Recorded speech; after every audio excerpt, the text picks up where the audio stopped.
kabar kalian semua? Semoga selalu dalam keadaan sehat. Pagi ini, Miss akan mengajak kalian untuk beribadah, menyiapkan hati dan pikiran untuk memuji dan memuliakan nama Tuhan. Tema ibadah kita pada hari ini adalah berhenti menghakimi. Mari siapkan Alkitab, hati dan pikiran kita dengan bersaat teduh.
Selamat pagi anak-anak. Hari ini kita akan awali ibadah kita dengan bersatu hati di dalam doa. Berdoa dimulai. Selamat pagi Tuhan, terima kasih Tuhan untuk hari ini. Kami bersyukur atas kesehatan yang boleh kami terima dan kami rasakan sampai saat ini. Tuhan, anak-anak-Mu hari ini berdoa memohon kasih karunia Tuhan untuk senantiasa hadir di tengah kami.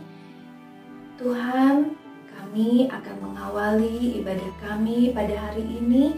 Kiranya Tuhan memberikan penyertaan, hikmat dan berkat-Mu kepada kami melalui ibadah yang akan kami lakukan hari ini. Sehingga Tuhan tolong kami anak-anak-Mu untuk dapat tertuju padamu Tuhan. Tuhan Yesus yang baik, bawa kami semuanya untuk mau mengerti firman-Mu dan biarlah kami mau terbuka untuk menerima segala perintah-Mu. Terima kasih Tuhan Yesus, di dalam nama Tuhan kami Yesus Kristus, kami sudah berdoa dan mengucap syukur. Amin. Bacaan Mazmur hari ini diambil dari Mazmur 7 ayat 9 sampai 12. Tuhan mengadili bangsa-bangsa. Hakimilah aku, Tuhan, apakah aku benar? Dan apakah aku tulus ikhlas? Biarlah berakhir kejahatan orang fasik, tetapi teguhkanlah orang yang benar. Engkau yang menguji hati dan batin orang, ya Allah yang maha adil. Perisai bagiku adalah Allah, yang menyelamatkan orang-orang yang tulus hati. Allah adalah hakim yang adil, dan Allah yang murka setiap saat. Demikianlah Mazmur hari ini.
adik-adik, sebelum kita membaca dan merenungkan firman Tuhan, marilah kita menyiapkan hati kita berdoa.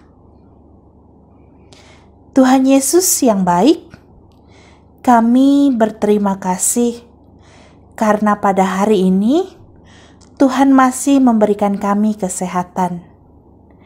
Kami masih bisa sekolah dan beribadah walaupun masih dalam keadaan online. Saat ini Tuhan, kami mau belajar dari firman-Mu. Berikanlah kami telinga yang mau mendengar, pikiran yang fokus, dan hati yang siap untuk menerima firman-Mu. Di dalam nama Tuhan Yesus, kami berdoa. Amin.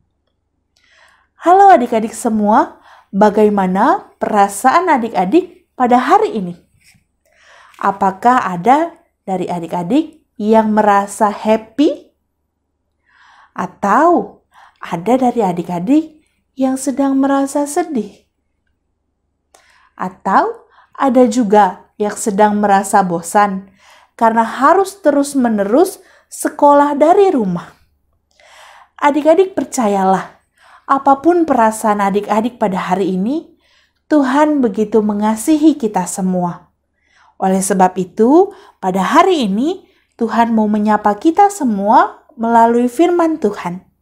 Mari kita ambil Alkitab kita buka Alkitab kita dari Yohanes pasal yang ke-7 ayat 53 sampai pasal 8 ayat 11. Lalu mereka pulang masing-masing ke rumahnya, tetapi Yesus pergi ke Bukit Zaitun.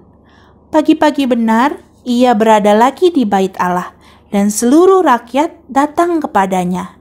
Ia duduk dan mengajar mereka.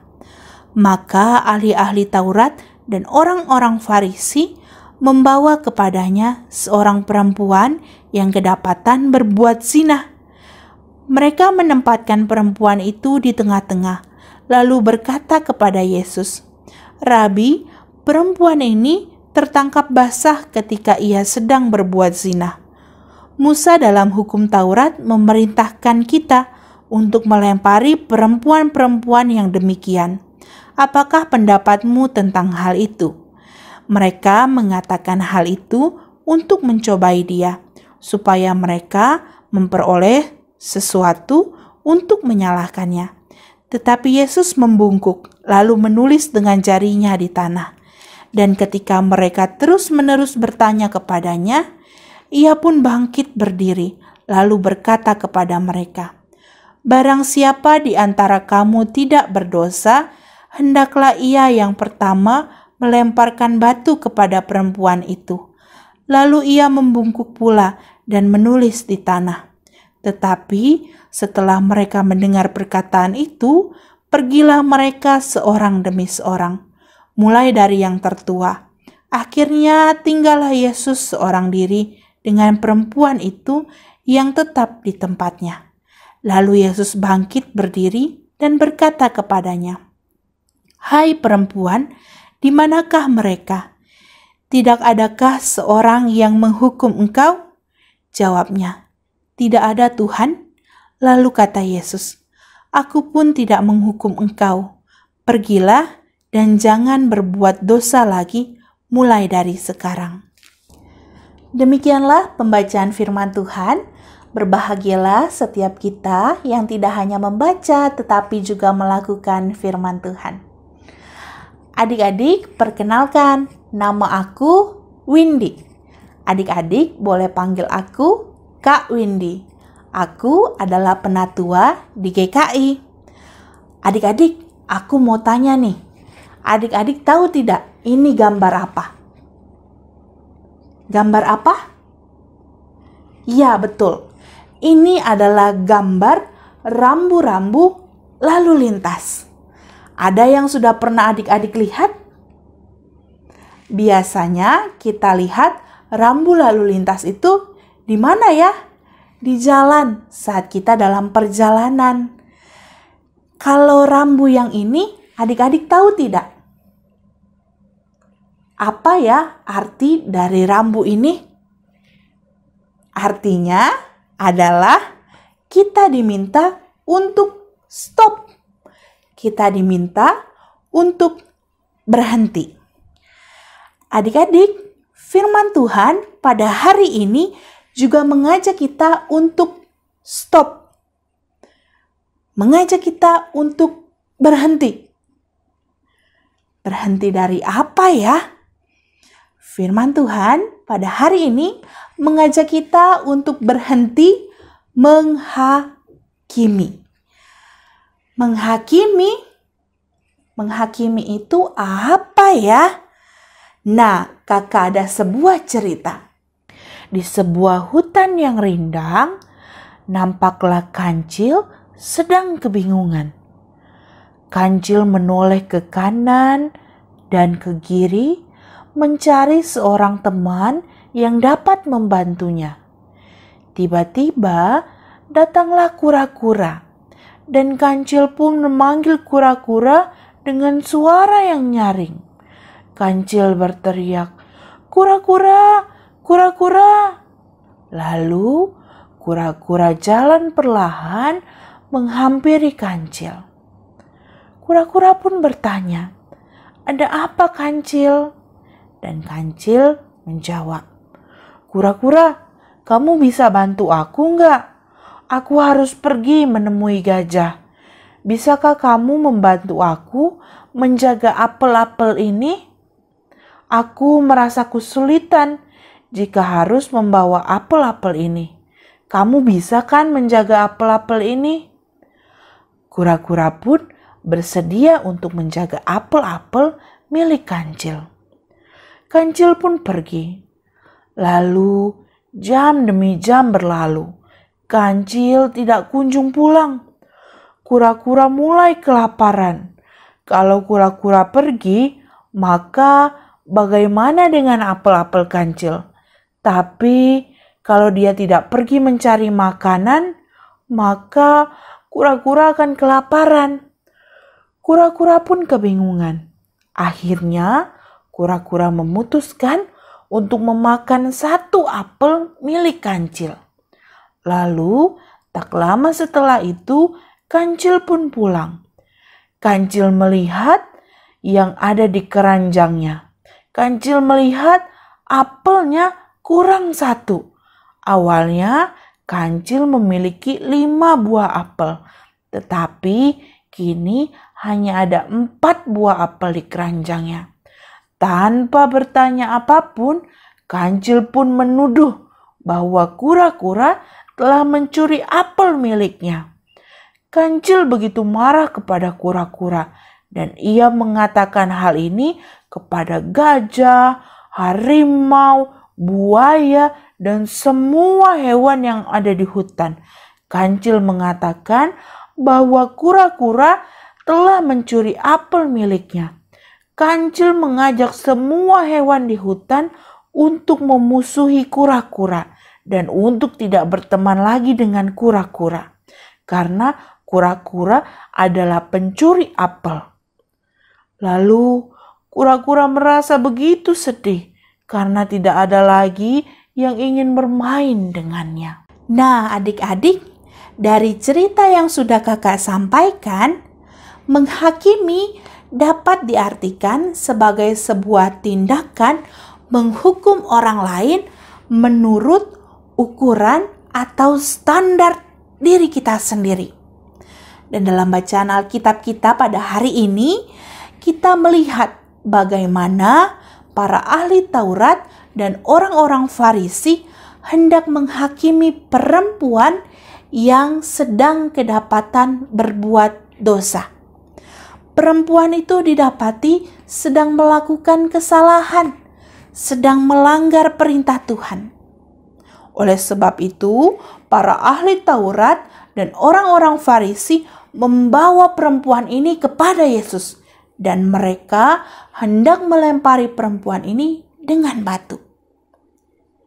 Tapi kemudian Yesus mengatakan kepada mereka, "Barang siapa di antara kamu yang tidak berdosa, hendaklah ia yang pertama melemparkan batu kepada perempuan itu. Apakah ada yang melempar batu? Tidak ada. Tidak ada satu orang pun yang melemparkan batu kepada perempuan itu. Karena mereka menyadari bahwa kami juga pernah berbuat dosa.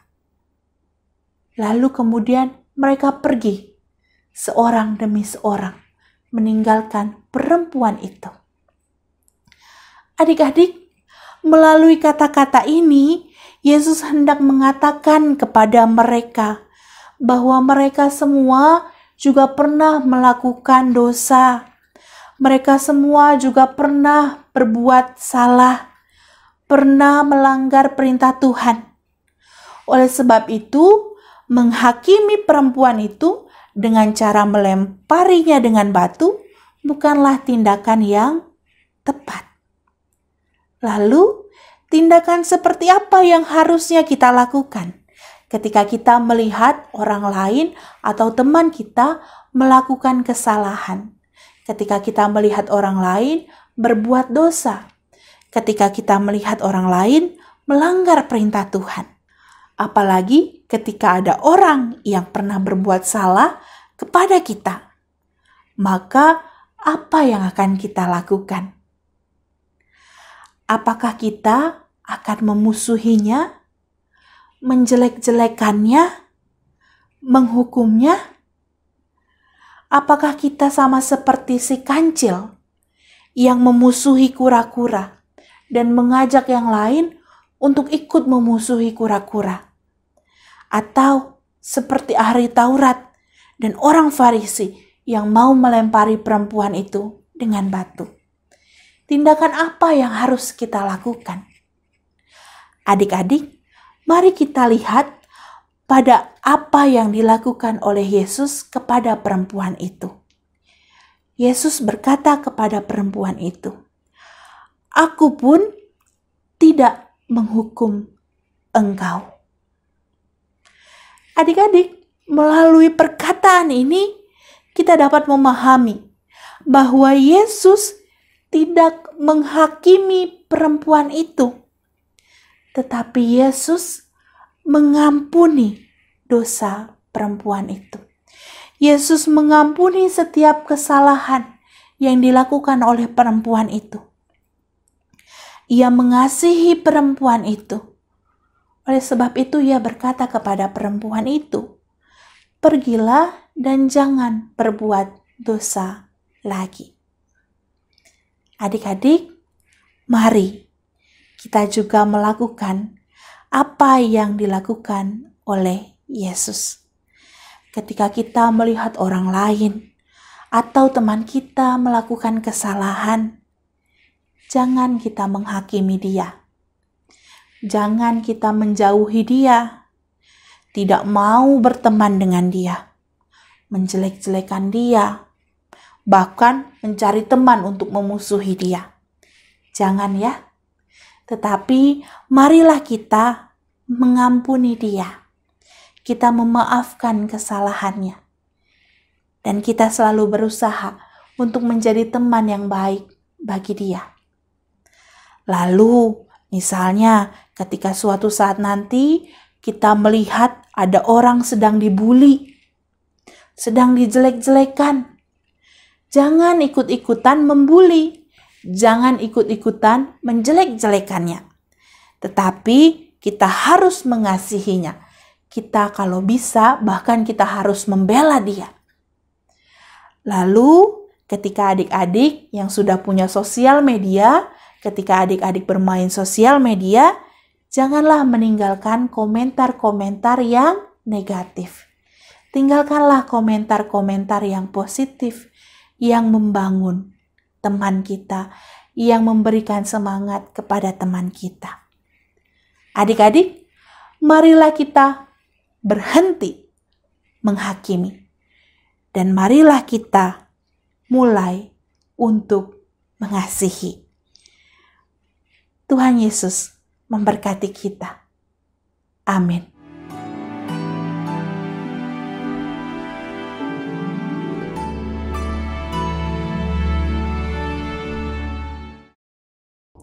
Adik-adik, marilah kita bersatu di dalam doa syafaat. Ya Tuhan, kami mengucap syukur untuk firman yang boleh mengingatkan kami untuk kami berhenti menghakimi dan mengajarkan kami untuk kami mulai mengasihi. Ajarlah kami Tuhan untuk kami mau mengasihi setiap orang. Tuhan, di dalam doa syafaat kami mau berdoa. Kiranya Tuhan yang senantiasa memberikan kami kesehatan, memberikan kami kekuatan, dan memberikan kami semangat, agar kami dapat tetap semangat di dalam belajar. Tuhan juga yang memberkati kami, agar di semester 2 ini kami menjadi lebih mandiri dan bertanggung jawab terhadap setiap tugas yang diberikan. Kami dapat menyelesaikan setiap tugas yang diberikan dengan baik dan maksimal. Berikanlah kami selalu semangat Tuhan dalam menjalani PJJ ini. Tuhan juga memberkati para guru yang senantiasa mengajarkan kami. Berikan juga mereka semangat di dalam mengajar kami. Berikanlah hikmat dan sukacita agar para guru dapat tetap mengajar kami dengan baik dan maksimal. Kau juga yang memberkati Tuhan setiap karyawan yang ada di sekolah kami. Berikan mereka selalu kesehatan dan kekuatan di dalam mereka melaksanakan setiap tugas dan tanggung jawab mereka. Kami juga mau berdoa Tuhan untuk setiap program-program yang ada di sekolah kami. Kiranya Tuhan yang menolong, juga Tuhan yang memberkati. Terkhusus Tuhan kami mau berdoa untuk proses penerimaan siswa baru. Kiranya Tuhan yang menolong sehingga proses penerimaan siswa baru dapat berjalan dengan baik dan lancar. Kami boleh mendapat banyak teman baru. Tuhan juga yang memberkati lomba virtual choir yang akan kami lakukan. Kiranya Tuhan yang menolong proses latihan, juga proses pembuatan video, agar semuanya dapat berjalan dengan baik dan lancar, dan kami boleh mendapatkan hasil yang memuaskan. Kami juga mau berdoa Tuhan untuk orang tua kami. Berkatilah keluarga kami, kiranya Tuhan yang senantiasa juga menjaga mereka, memberikan orang tua kami kesehatan dan kekuatan. Berkatilah Tuhan setiap usaha dan pekerjaan orang tua kami. Mereka yang terdampak pandemi COVID-19, kiranya Tuhan yang menolong. Biarlah berkat-berkat Tuhan boleh tetap tercurah dalam kehidupan keluarga kami. Biarlah Tuhan kami serahkan seluruh doa dan permohonan ini ke dalam nama-Mu, Tuhan Yesus Kristus, yang senantiasa menolong dan memberkati kehidupan kami. Amin. Adik-adik, ibadah kita sudah selesai. Marilah kita melanjutkan aktivitas kita dan terimalah berkat dari Tuhan. Tuhan memberkati kita dan melindungi kita. Tuhan menyinari kita dengan wajah-Nya dan memberi kita kasih karunia. Tuhan menghadapkan wajah-Nya kepada kita dan memberi kita damai sejahtera mulai hari ini sampai selama-lamanya. Amin.